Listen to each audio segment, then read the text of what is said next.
Chulip does not begin with a threat. It begins with embarrassment. A boy dreams of kissing the girl he loves beneath a talking tree that promises him a future. When he wakes up, that promise immediately collapses. He has moved to a new town. He is poor. The girl lives next door, and when he tries to kiss her, she slaps him and tells him to go away. Nothing is broken, nothing is evil, nothing needs to be defeated. What's missing is understanding. Chulip takes place entirely in Longlife town, a compact village filled with people who are not dangerous, but unreadable. Residents don't explain themselves, they don't volunteer help, they don't respond to sincerity, they respond to context. The town runs on invisible rules: who you're allowed to talk to, when you're allowed to kiss, where you're allowed to stand, what you're allowed to know. Violate those rules and you are punished, not violently, but socially. You're slapped, you're mocked, you're ignored. This is not a fantasy world, it is a social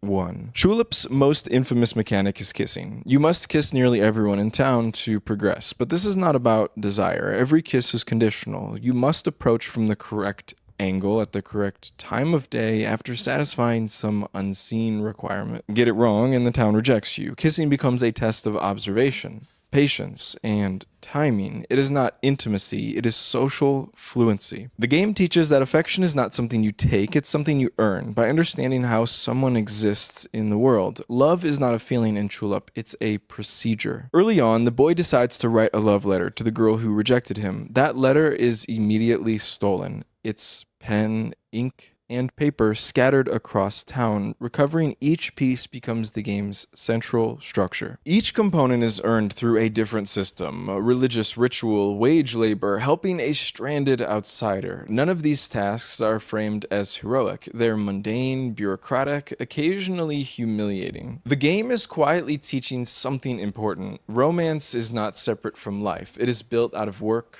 responsibility, and follow-through. Adults in Chulip are not mentors. They are obstacles with rules. A monk demands donations. A factory manager requires productivity. A teacher lives underground and speaks in riddles. No one explains the correct path. They simply respond when you meet their expectations. This isn't cruelty, it's indifference. The town does not care about your goal, it only reacts to whether you belong. Chulip is strange on the surface. Aliens, living statues, courtroom farces, sewer dwellers, but none of it is random. Every bizarre scenario reinforces the same lesson. You are not entitled to outcomes just because your intentions are good. Goodwill without understanding fails. Persistence without learning fails. And desire without context fails. Progress only happens when you stop forcing moments and start reading the room. When the boy finally completes the love letter and sends it, the story resolves quietly. There's no triumph, no confession scene, no grand speech. He meets the girl beneath the same tree from his dream, and this time